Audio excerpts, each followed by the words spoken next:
नमस्कार, बहुत स्वागत आपका MH1 न्यूज में। उत्तराखंड विशेष के साथ मैं हूं रेणु कैलाश। उत्तराखंड में आज लोक पर्व हरेला मनाया जा रहा है और इसी कड़ी में आज सीएम धामी वन विभाग की तरफ से आयोजित कार्यक्रम में शामिल हुए। इस दौरान सीएम ने गोरखा मिलिट्री इंटर कॉलेज में हरेला मनाए धरती माता का कर्ज चुकाएं उत्सव के दौरान पौधारोपण किया। इस मौके पर सीएम धामी के साथ वन मंत्री सुबोध उनियाल, कैबिनेट मंत्री गणेश जोशी समेत वन विभाग के कई अधिकारी मौजूद रहे।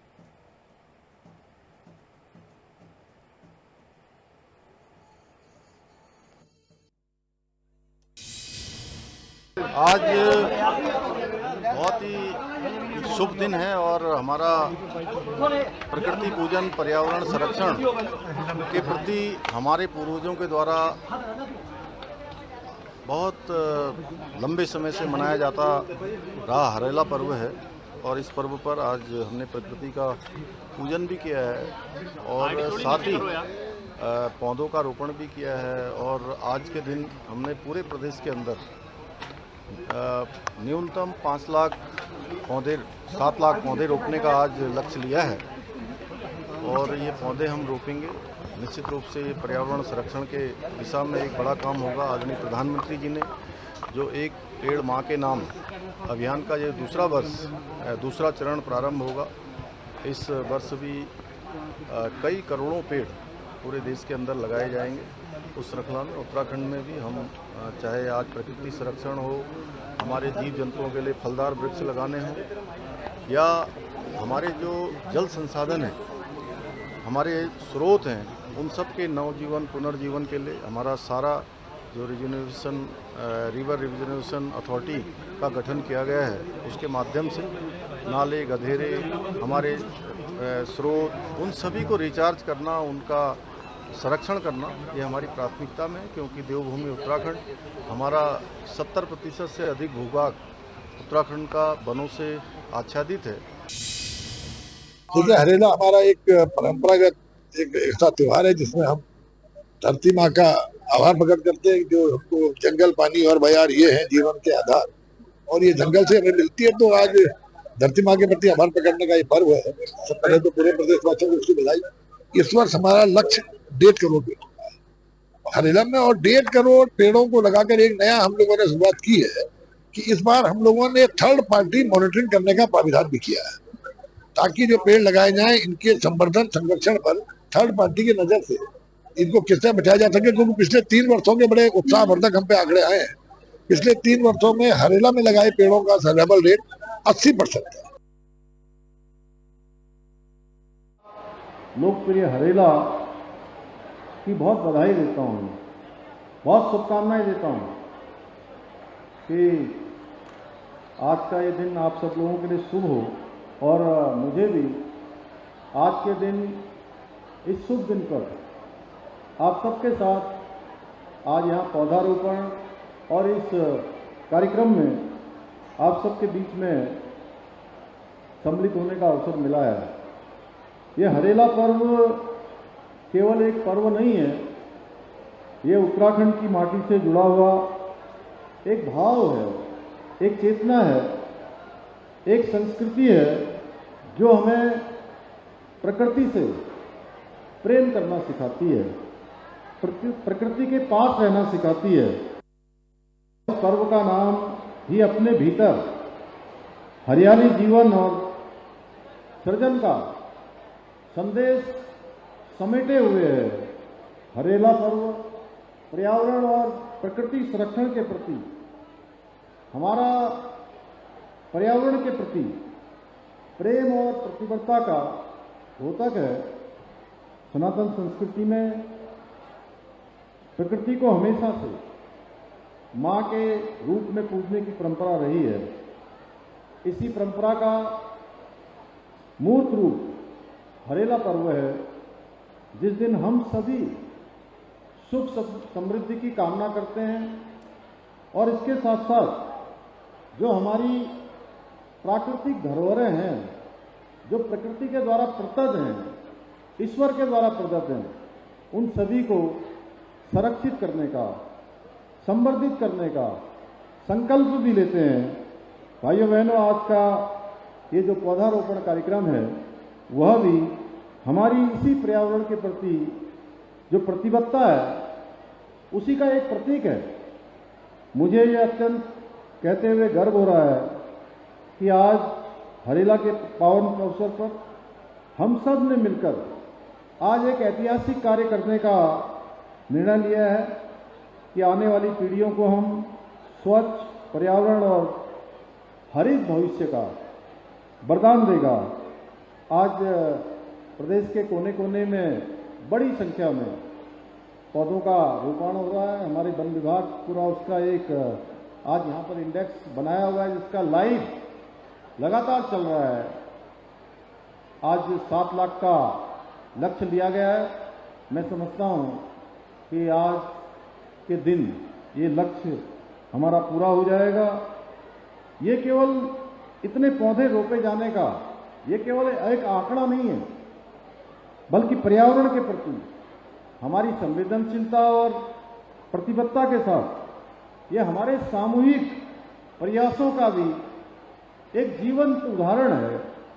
इसके लिए मैं हमारी समस्त जो हमारे स्वयंसेवी संस्थाएं हैं, छात्र छात्राएं हैं, महिला समूह है, वन विभाग है, हमारे अन्य विभाग हैं, पंचायतें हैं, सभी ने मिलकर इस रिकॉर्ड पौधारोपण को करने का आज संकल्प लिया है। मैं सभी को नमन करता हूं। भाइयों बहनों, पौधा लगाना। बढ़ते आगे उत्तराखंड के मुख्यमंत्री पुष्कर सिंह धामी आज अल्मोड़ा के दौरे पर रहेंगे और इस दौरान सीएम धामी जागेश्वर मंदिर में आयोजित श्रावणी मेले का शुभारंभ करेंगे। इसके अलावा आरतोला में हरेला पर्व के मौके पर पौधारोपण कार्यक्रम का भी आयोजन किया जाएगा, जिसमें मुख्यमंत्री पुष्कर सिंह धामी शामिल होंगे। इस मौके पर सीएम धामी पौधारोपण करेंगे और दोपहर 2:30 बजे देहरादून के लिए रवाना होंगे।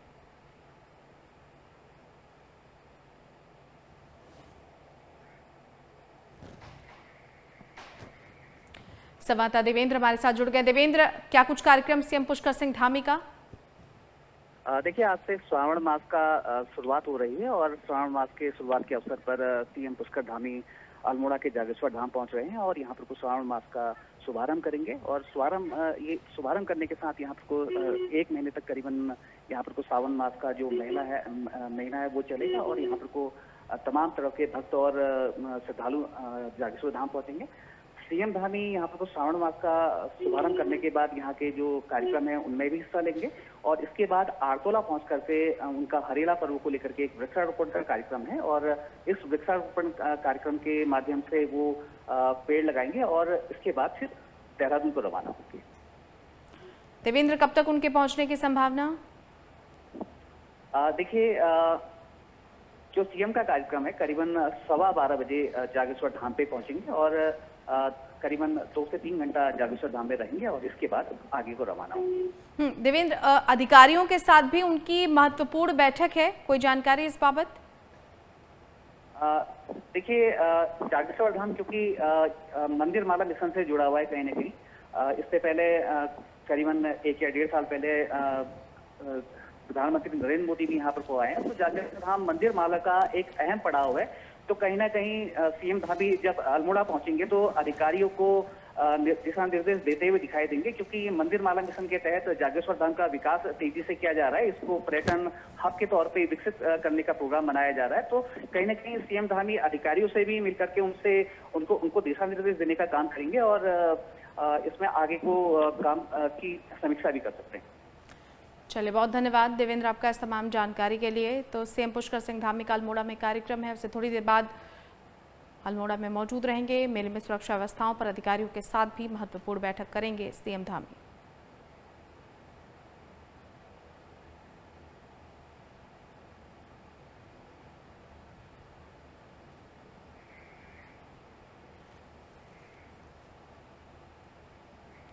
इधर उत्तराखंड के मुख्यमंत्री पुष्कर सिंह धामी ने दिल्ली में प्रधानमंत्री नरेंद्र मोदी से मुलाकात की। इस दौरान सीएम धामी ने प्रदेश के विकास को लेकर चर्चा की। सीएम धामी ने कांवड़ यात्रा और ऑपरेशन कालनेमी को लेकर प्रतिक्रिया दी है। उनसे बात की हमारे संवाददाता मनीष डंगवाल ने।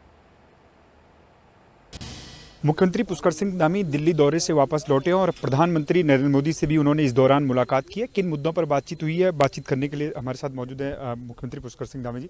सर, किस तरीके से आप देख रहे हैं, प्रधानमंत्री से भी मुलाकात की है, कई केंद्रीय मंत्रियों से मुलाकात की है, लेकिन प्रधानमंत्री के साथ मुलाकात काफ़ी खास रही है, क्या कुछ जो है वो बातचीत हुई है? प्रधानमंत्री जी उत्तराखंड के बारे में बहुत भली भांति जानते हैं।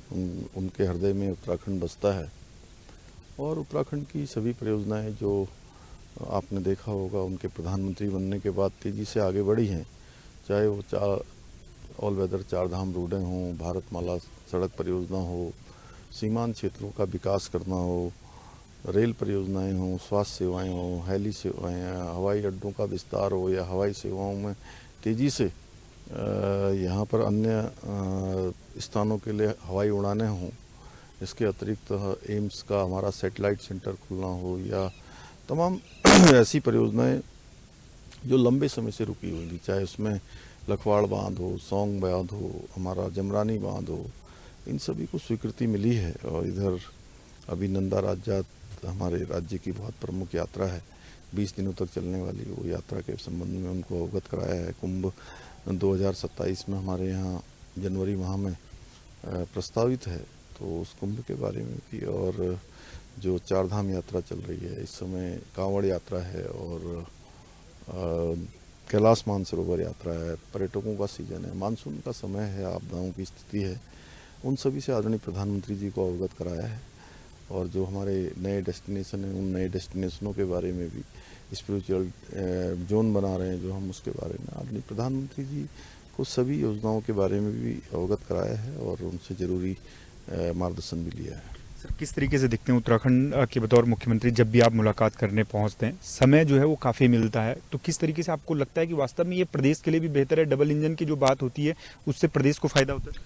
देखिए, आदरणीय प्रधानमंत्री जी बहुत दूरदर्शी विजनरी लीडर हैं। आज वो दुनिया के सर्वाधिक लोकप्रिय नेता हैं और देवभूमि उत्तराखंड से उनका विशेष लगाव है और उनसे मिलना, उनसे बातचीत करना, उनका मार्गदर्शन लेना सदैव हमको प्रेरणा देता है, एक उत्साह भी देता है, हमारे अंदर जो है काम करने की और शक्ति जागृत करता है। और वहीं डबल इंजन की सरकारें आज पूरे देश के लिए ज़रूरी हो गई हैं, क्योंकि जहाँ भी आज डबल इंजन की सरकारें हैं, हर बार चाहे हरियाणा हो, महाराष्ट्र हो, मध्य प्रदेश हो, गुजरात हो, अभी नए प्रदेशों में छत्तीसगढ़, या हम उड़ीसा की भी बात करें, राजस्थान हो, दिल्ली में अभी लोगों ने लंबे समय बाद डबल इंजन की सरकार बनाई है। उत्तराखंड में भी एक मिथक था, उसको तोड़ा है। तो डबल इंजन चूँकि एक ऐसा गठजोड़ है जो राज्य और केंद्र दोनों में जो है मिलकर तेज़ी से वहाँ के विकास को आगे बढ़ाता है। उत्तराखंड में भी डबल इंजन है, उसी का परिणाम है कि अनेक परियोजनाएं आज हमको जो है उनकी स्वीकृति मिल रही है, तेज़ी से काम आगे बढ़ रहा है। सर, ऑपरेशन कालनेमी जिस तरीके से चलाया गया उसकी अब सराहना सोशल मीडिया पर भी हो रही है और टॉप ट्रेंड में ये जो है देखने को मिल रहा है।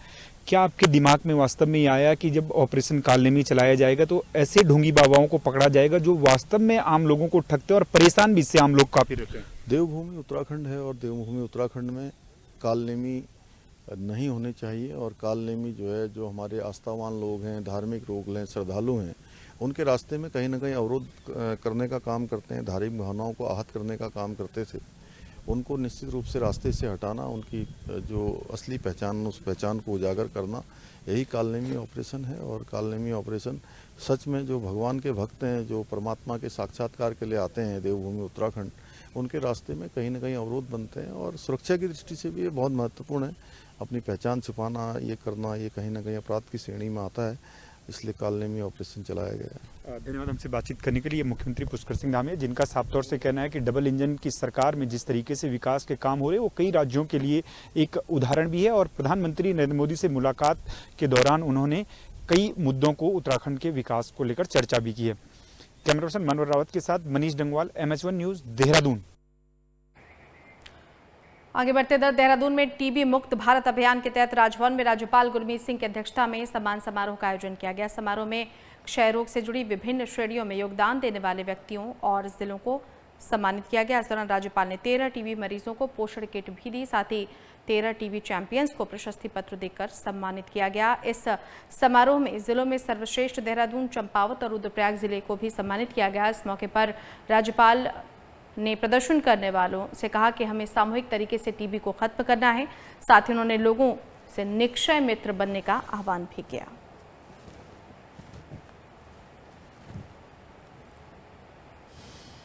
टीबी इरेडिकेशन का जो एक संकल्प पूरे विश्व ने लिया है 2030 और भारत ने 2025, उसी समक्ष के अंदर में आज जो पूरा परिवार इकट्ठा हुआ और वी टुक स्टॉक ऑफ कि आज हमारे हर एक पंचायत, हर एक ग्राम, हर एक डिस्ट्रिक्ट और पूरे प्रदेश के अंदर में इसका स्टेटस क्या है। मुझे अत्यंत खुशी है कि जिस प्रकार से पूरे उत्तराखंड के अंदर में हमारी हेल्थ डिपार्टमेंट ने इतने सुंदर तरीके से इसको एक संकल्प, एक रिजॉल्व, एक निश्चय की तरह लिया है, उसका रिजल्ट हमारे सामने में है।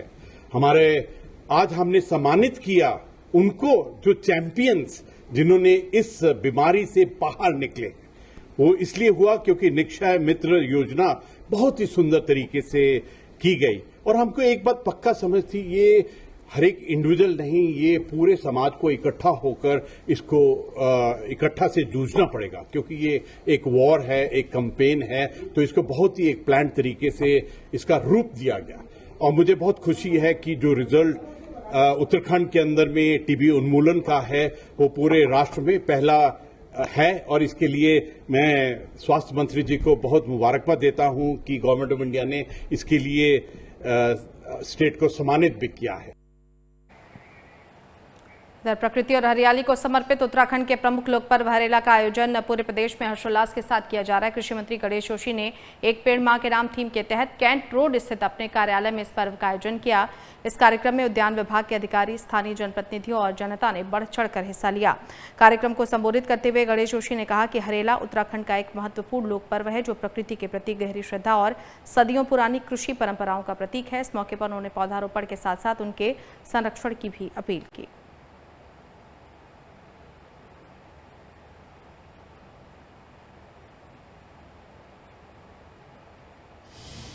आज हरेला पर्व की पूर्व बेला पर मेरे आवास पर निःशुल्क पौधों का वितरण हमारे विभाग द्वारा किया गया है, जहां पूरे प्रदेश के अंदर माननीय मुख्यमंत्री जी ने 1 करोड़ से अधिक वृक्ष लगाने का संकल्प लिया है।